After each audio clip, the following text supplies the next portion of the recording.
এখন রাত 12টাতে বাজে, নিশিরাত। দেশ গ্রামের অবস্থা তো বোঝেনি, আপনার মধ্যরাত হলে পরে কোনো মানুষজন চলাফেরা করে না। এই আমার সামনে একটা ভিটে দেখতেছেন না, এটা কোনো একটা ভিটা। হ্যাঁ, এই ভিটের একটা রহস্য আছে।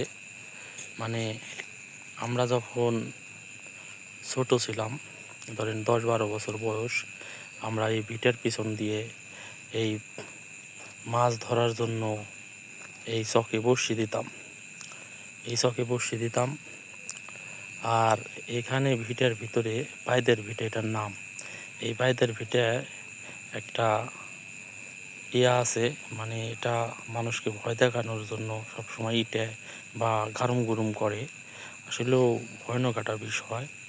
আপনারা হয়তো, আপনাদের সাথে হয়তো ঘটে নাই, তাই বুঝতে পারবেন না। কারণ আমাদের সাথে ঘটছে, আমরা বলতে পারবো এখানে কি আছে। যাই হোক, নিশিরাত্রে আপনাদের একটু শেয়ার করলাম। এখানে মাঝে মধ্যে একটু ঢেলও দেয়, ওপারতে এপারে ঢেল দেয়।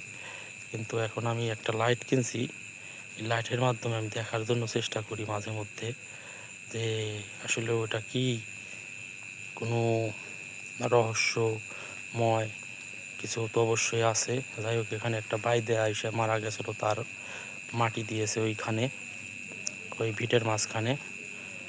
যাই হোক, সবাই ভালো থাকবেন। আর আমি যে মাছ দেখানোর চেষ্টা করি, মাঝে মধ্যে মাছ মারার চেষ্টাও করি।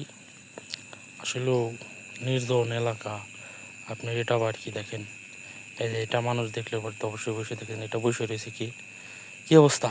ও আহা, এই যে এটা কি, এটা কি, এটা কি, এটা কি, এটা কি, এটা কি! ও ওমা, ওমা, ওমা!